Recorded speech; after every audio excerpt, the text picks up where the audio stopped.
terminar rápido con esta comisión. Sabemos que andan muy ocupados y para no quitarles mucho tiempo, iniciamos. Buen día, siendo las 10 de la mañana con 19 minutos del día 25 de agosto del 2021. Se abre la reunión con el objetivo de verificar la existencia del quórum. Solicito al secretario sirva pasar lista de asistencia. Con su permiso, diputada presidenta, diputado Gustavo de la Rosa Hickerson.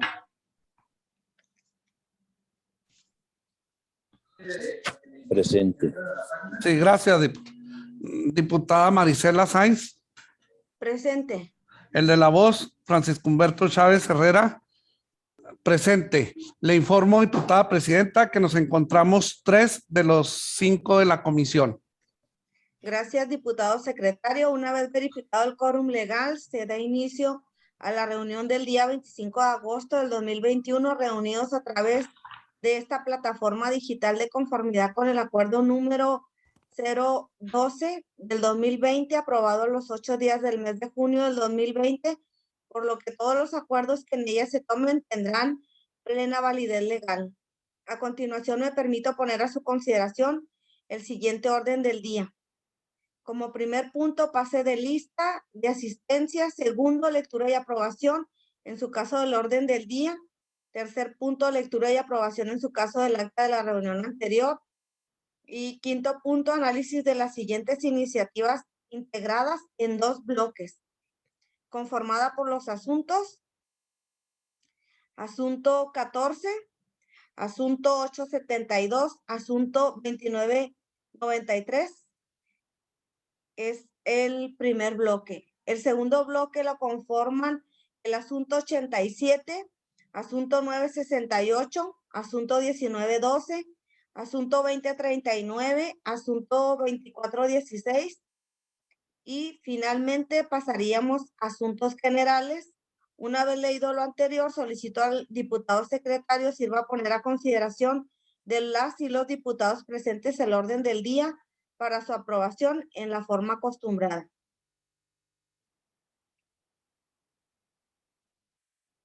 Bien, con su permiso, diputada presidenta, pregunto a los diputados y diputadas quienes estén a favor del orden del día, favor de expresar levantando la mano y de propia voz. A favor. A favor. Le informo, diputada presidenta, que han sido 3 votos a favor, 0 en contra y 0 abstenciones. En relación al tercer punto del orden del día, relativo a la aprobación en su caso del acta de la reunión anterior, toda vez que las reuniones son videograbadas, les solicito omitir su lectura. Si no existe objeción o comentario respecto de su contenido, le pido al diputado secretario se sirva a poner a consideración de las y los integrantes de la comisión el acta de la reunión anterior e informe el resultado de la misma.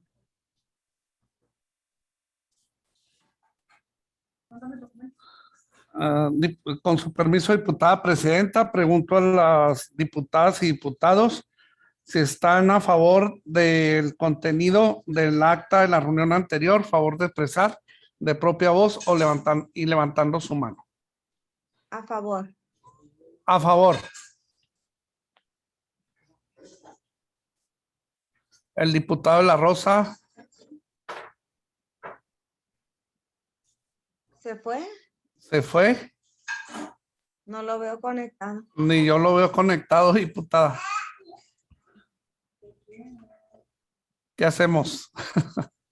A ver, no está la asesora del diputado de la Rosa aquí.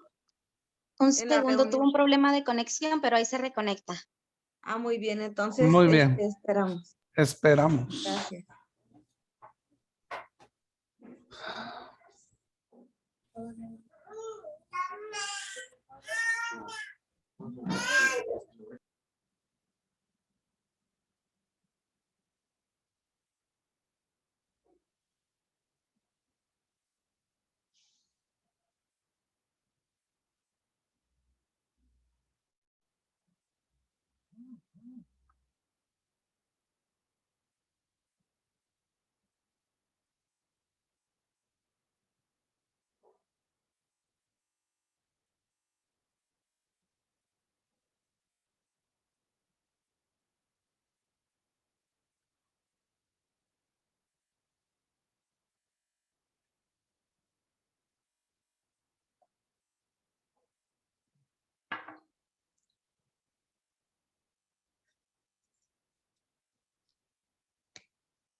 El diputado de la Rosa ya se encuentra con nosotros, se encuentra conectado desde el dispositivo de su asesora, Tamara Franco, ahí se comunica.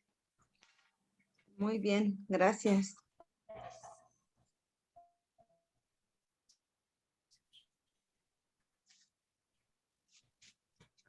¿Ya? Diputado de la Rosa, estamos en la votación de la acta de la reunión anterior. ¿Cuál sería su sentido? Todavía no aparece, diputada. Por eso no Está en le el teléfono. pregunté. Sí, Está en el teléfono de la asesora. A favor. bien, diputada presidenta, le informo que se han obtenido 3 votos a favor, 0 en contra y 0 abstenciones, de acuerdo a la acta de la reunión anterior. Gracias, diputado secretario. Se aprueba el acta de la reunión anterior. Respecto al cuarto punto del orden del día referente al análisis de las 8 iniciativas antes señaladas, se concede el uso de la palabra al secretario técnico para que exponga los temas, a menos que exista alguien que quiera hacer algún comentario. Adelante, gracias, diputada. Adelante, licenciado Trejo, para que manifieste sobre las 8 iniciativas. ¿En qué vamos sobre el análisis? Gracias, diputada presidenta. Con su permiso, diputados, compañeras, compañeros. Como acaban de mencionar en el orden del día, son 8 asuntos que hemos dividido para un mejor análisis en 2 ejes temáticos. El primero gira en torno del fraude familiar. Lo hemos denominado como el tema rector y tiene otros complementarios que más adelante expondremos. Y el segundo eje gira en torno al maltrato infantil, igual con temas complementarios. Esto no quiere decir que sean menos importantes, simple y sencillamente es para efectos de un mejor entendimiento. En cuanto al fraude familiar, ¿qué es? Pues básicamente es cuando, en detrimento de la sociedad conyugal o del patrimonio común, el cónyuge o concubino oculta, transfiere o adquiere a nombre de terceros estos bienes. Las demás iniciativas tratan de coadyuvar o vienen a coadyuvar a garantizar una vida libre de violencia. Es por ello que se armoniza nuestro marco jurídico con recomendaciones internacionales, en específico de la CEDAW y nacionales como la Comisión Nacional de Derechos Humanos. Y me refiero en específico, diputada presidenta, a la figura del rapto y del adulterio que lo vimos en la reunión próxima pasada. En cuanto a la pena, hay una iniciativa ahí que es la tercera del primer bloque, que habla de incorporar una penalidad cuando el homicidio se cometa por razones de género en contra de una persona con identidad de género distinta a su sexo. Aquí se está proyectando, bueno, en la reunión en la que habíamos visto esta iniciativa, se había encargado a la Secretaría Técnica elaborar un proyecto, y uno de ellos se solicitaba incluso suprimir la prisión vitalicia. Sin embargo, platicando con algunos asesores, hacían ciertas apreciaciones. La comisión de primera de gobernación. Sin embargo, por lo pronto les expondré, si es que no toman la palabra para hablar o aunar sobre este tema, les expondré la sugerencia que estamos haciendo. Es decir, tomamos la iniciativa para equiparar este tipo de homicidios con o cuando se cometen por retribución, que se cometen en contra de agentes policiales, periodistas, o cuando hay decapitaciones. Es decir, el rango punitivo sería en esta equiparación. Como ven, todas estas iniciativas son acciones tendientes a ir cerrando la brecha de desigualdad entre hombres y mujeres. Es por ello que lo hemos o le estaríamos solicitando, en caso de que ustedes así lo consideren, autorización para conglomerar todos estos asuntos en un solo dictamen. Respecto al fraude familiar, diputada presidenta, pues tiene bastante historia, como sabe. Este tema se solicitó fuera analizado por la Mesa Técnica Interinstitucional en materia penal. Ahí existieron varias propuestas, desde el Foro Colegio de Abogados hasta el Tribunal Superior de Justicia. Se hizo un análisis comparativo, incluso con los demás delitos, porque uno de los problemas que se visualizaba en aquel momento respecto al fraude familiar era su característica pluriofensiva. Entonces, se hizo un análisis que se impactaría, si así lo permiten, con los delitos, estableciendo sus semejanzas y áreas de oportunidad. Sin embargo, una vez que se optó por la posibilidad de tipificar el fraude familiar, hicimos un análisis de derecho comparado y vimos o llegamos hasta la génesis de cuando se crea el delito de fraude familiar. Y esto fue en el 2012, en específico, cuando el legislador federal incorpora la figura del feminicidio al Código Penal Federal. Durante los trabajos de esa legislatura, en específico para ese dictamen, se incorporaron organizaciones no gubernamentales de este movimiento de mujeres, ¿no?, en donde expertas estuvieron tratando el tema. Es por ello que analizando el dictamen de creación del feminicidio, que incorpora no nada más esa figura, incorpora varias otras tendientes a ir cerrando esta brecha de desigualdad, entre ellas el fraude familiar. Es por ello que tomamos de referencia la redacción del fraude familiar incorporado mediante aquel decreto en la legislación del Código Penal Federal, con las consideraciones que llegaron en aquel momento las expertas.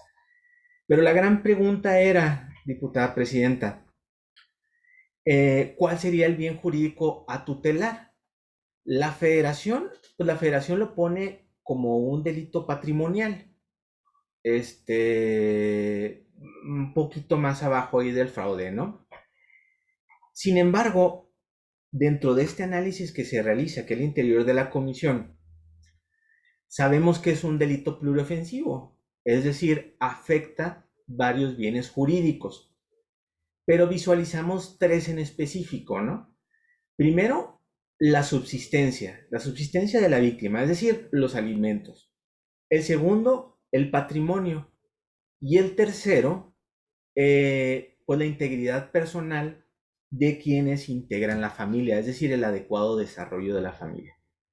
Respecto al primero, es decir, a la subsistencia, pues tenemos que saber, en relación con los alimentos, de dónde viene el origen y fundamento de esta obligación, ¿no? Y se visualiza dentro del análisis preliminar una tesis de la primera sala, si mal no recuerdo, que nos establece tres elementos para poder determinar el origen de los alimentos. Y uno de ellos, el rector, es el estado de necesidad del acreedor alimentario, es decir, que esta persona, la que debe de recibir alimentos, se llegue a encontrar en una situación que no pueda mantenerse por sí misma. Entonces, esto, diputada, nos llevó a la conclusión que habrá casos en donde el victimario defraude familiarmente a la víctima, pero la víctima, por la situación en la que se encuentra, sí pueda mantenerse por sí misma.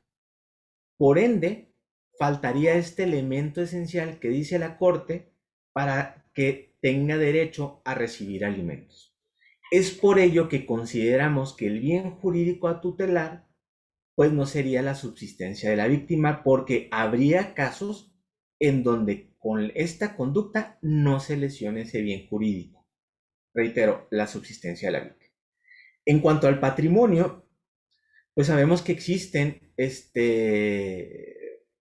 bienes jurídicos de mayor valía, como el desarrollo familiar. Esta conducta per se, el fraude familiar, pues daña la integridad personal, porque al estar en unión con un lazo afectivo de seguridad o de dependencia, y la persona defrauda ese lazo afectivo, pues queda claro que aparte de ser víctima del detrimento patrimonial por el fraude familiar, pues hay una afectación psicológica y en algunos casos podría ser hasta física cuando vulnere la subsistencia de la víctima, ocasionando todo esto, diputada presidenta, pues la vulneración de la confianza que se debe respetar. Claro, habrá otros casos que no nada más vulnere esto, o sea, que la conducta se ejerza con violencia sobre la persona, es decir, que el fraude familiar sea, o para cometer, o el medio comisivo para el fraude familiar, sean otras manifestaciones de violencia, ¿no? Como podría ser la psicológica, económica, física, patrimonial, etc. Es por ello, o concluiríamos en este punto, que el fraude familiar daña la integridad física y psicológica de los miembros de la familia, vulnerando con ello, diputados, diputada, el derecho humano a vivir en un entorno familiar libre de violencia. Es por ello que dentro de este análisis preliminar, reitero, a manera de resumen, el tema rector lo tomamos de referencia de aquel decreto del Código Penal cuando se emite el feminicidio. Sin embargo, en base a estas consideraciones que acabo de mencionar respecto al bien jurídico, se determina que el adecuado sería cuando se comete en contra de algún miembro de la familia, es decir, donde se encuentra la violencia familiar. Esto, ojo, permitiría a los operadores incluso solicitar una formulación no nada más por el fraude familiar, sino por un fraude genérico, y ya en base al valor de lo defraudado se podría establecer una pena distinta. ¿Por qué? Porque lo estamos colocando en un bien jurídico distinto a los patrimoniales. Entonces, aparte, la nobleza que tendría el colocarlo en otro bien jurídico. Por mi parte, por el momento es cuanto. Respecto, reitero, a las iniciativas complementarias, si tienen alguna duda o alguna pregunta, con mucho gusto estamos a sus órdenes. Es cuanto respecto a este punto, diputada presidenta. Gracias, secretario técnico. Si hay alguna participación de los diputados presentes, es el momento de expresarlo. Recordar que está solamente para su análisis, que se prepara el dictamen, si así lo creen conveniente, de este conjunto de iniciativas, si no hay nada que manifestar al respecto. Por mí no, diputada, adelante. Diputado de la Rosa.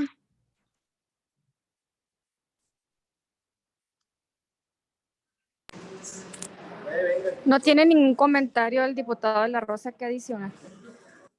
Gracias, asesora del diputado. Entonces, seguimos adelante con el segundo bloque, licenciado Trejo. Se votaría para preparar su dictamen, ¿verdad? Antes de pasar al siguiente punto, por lo que le pido al secretario diputado someta a votación el sentido del análisis que se acaba de exponer para su posterior dictamen. Sí, pregunto a los diputados presentes quienes estén por la afirmativa para que sea a favor del dictamen o el resumen que acaba de leer el licenciado Guillermo Trejo para subirlo. A favor. A favor de que A se haga favor. el dictamen. A favor de que se haga el dictamen. Sí, gracias. Diputada presidenta, le informo que se han manifestado 3 votos a favor, 0 en contra y 0 abstenciones. Gracias, diputado secretario, por lo que se aprueba el análisis para su dictamen de este conjunto de iniciativas que se acaban de exponer, y pasamos al segundo bloque, diputado Trejo. Perdón, secretario técnico Trejo. Gracias, diputada presidenta. El segundo bloque está conformado por los asuntos que ya mencionó previamente la diputada. Le reitero, el tema rector es el maltrato infantil, conformado por el asunto 87 y 968. Y los complementarios los determinamos como el 1912, el 2039 y el 2416. El 1912 y el 2039 son iniciativas que tienen que ver o están vinculadas directamente con la violencia familiar. El 912, por ejemplo, establece una serie de agravantes, ¿no? Desde cuando la mujer se encuentre en estado de gravidez o cuando los niños estén presentes cuando se está manifestando el acto violento al interior de la violencia familiar. Y el 2039, pues pretende agravar la violencia familiar cuando se cometa en contra de niñas, niños y adolescentes. El 2416 no está directamente vinculado con la violencia familiar. Este está vinculado con unas calificativas al homicidio y a las lesiones. Cuando el agente, es decir, la persona que realice o comete estos ilícitos, estos delitos, utilice a los niños como medio. Es por ello que estos temas complementarios se integran al trabajo de maltrato infantil. Al respecto, diputada presidenta, como sabe, de una u otra forma se han ido visibilizando estos temas al interior de la comisión. Tan es así que se mandaron a la mesa técnica interinstitucional en materia penal. En esta mesa, evidentemente, existió debate al respecto, ¿no? Y se elaboró un proyecto. No sé, diputada, si considere que proyecte de dónde sacamos o cómo fue que llegamos a la redacción, o me permita simplemente hacer un resumen ejecutivo de esa presentación. Un resumen ejecutivo, como verás, están muy ocupados los diputados para no quitarles mucho su tiempo. Así será, diputada. Bueno, tomamos de referencia 2 instrumentos internacionales. El primero, el de la Organización Mundial de la Salud. La OMS define en un instrumento qué es lo que es el maltrato infantil. El otro instrumento internacional, pues es la Convención sobre los Derechos del Niño, en específico el artículo 19.1. En base a estos 2 instrumentos, sacamos el ámbito en el que se desarrolla el maltrato, las manifestaciones y la forma en la que se da. Es decir, el ámbito puede ser tanto en el familiar como en el escolar, en los hospitales, etcétera, etcétera, ¿no? Las manifestaciones pues, pueden ser física, sexual, psicológica, de desatención, de negligencia, de explotación. Estas son las manifestaciones de violencia. Reitero, es lo que nos están mencionando estos 2 instrumentos. Y la forma puede ser tanto de acción como de omisión. Es decir, de maltrato o de descuido. Esto es, de resultado material o un delito de peligro. Teniendo en consideración todos estos elementos que nos visibilizan estos 2 instrumentos internacionales, fue que elaboramos un proyecto de decreto con un análisis preliminar que ustedes ya tienen, que meses previos se les ha mandado por el grupo. Este análisis, diputada presidenta, diputados, compañeros, como saben, fue puesto a disposición de CIPINA estatal. Lo trabajamos con ellos. con esta institución, CIPINA Estatal después nos enlazó con UNICEF México y con CIPINA Nacional. CIPINA Nacional, UNICEF México le agradó la idea. Sin embargo, CIPINA Nacional en aquel momento dijo que podríamos hacer algunas adecuaciones, pero trataron de ponerse de acuerdo con UNICEF México y quedó pendiente esa reunión. De igual forma, diputada presidenta, recordará la reunión que tuvimos con es el presidente, creo, de CIPINA. Y reitero, fueron largas horas de trabajo respecto a este tema. Hace no mucho, porque quedaba pendiente una reunión con CIPINA Nacional, hace no mucho nos acaban de hacer llegar, y me refiero a hace días, nos acaban de hacer llegar un comunicado por parte de Gobernación Federal, es decir, por CIPINA Nacional, donde están de acuerdo con la idea de tipificar el maltrato infantil. En este momento, si me lo permite, este oficio se los envió al grupo, diputada presidenta.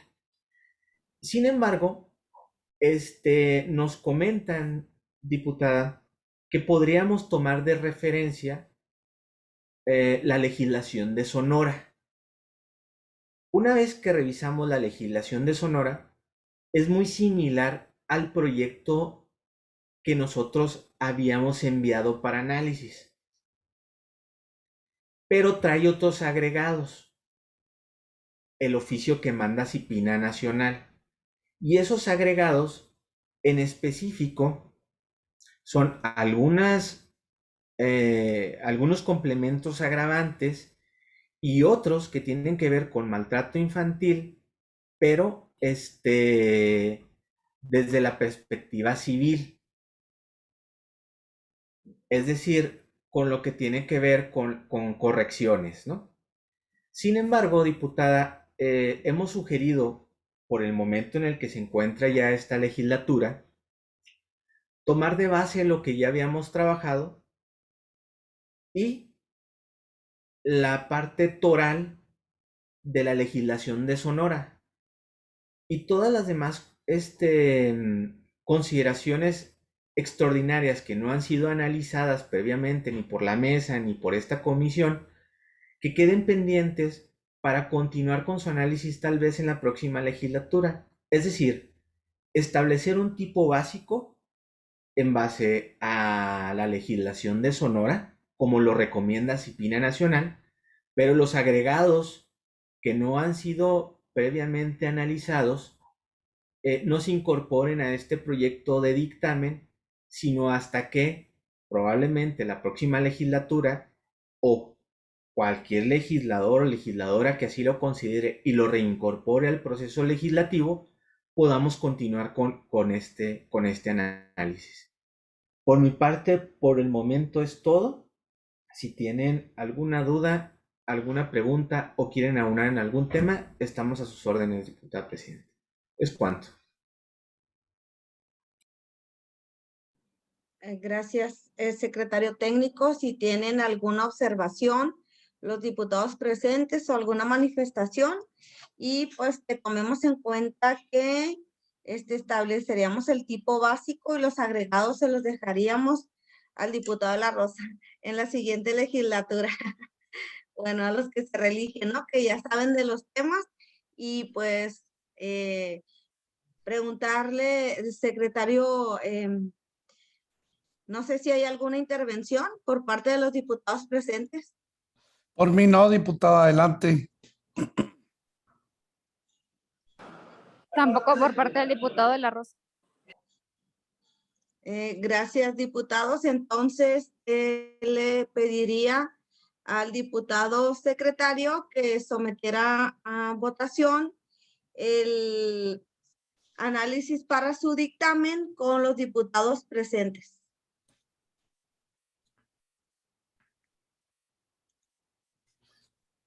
Bien, con su permiso, diputada presidenta, preguntó a las y los diputados presentes si están de acuerdo en el análisis para su dictamen de las iniciativas 968, 1912, 2039 y 2416.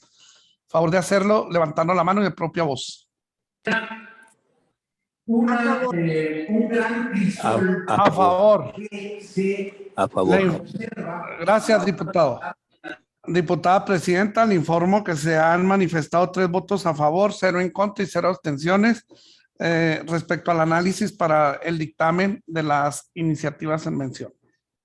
Gracias, diputado secretario. Bueno, secretario técnico para que elabore sus dictámenes y nos los pueda proporcionar para su votación y para subirlos al pleno.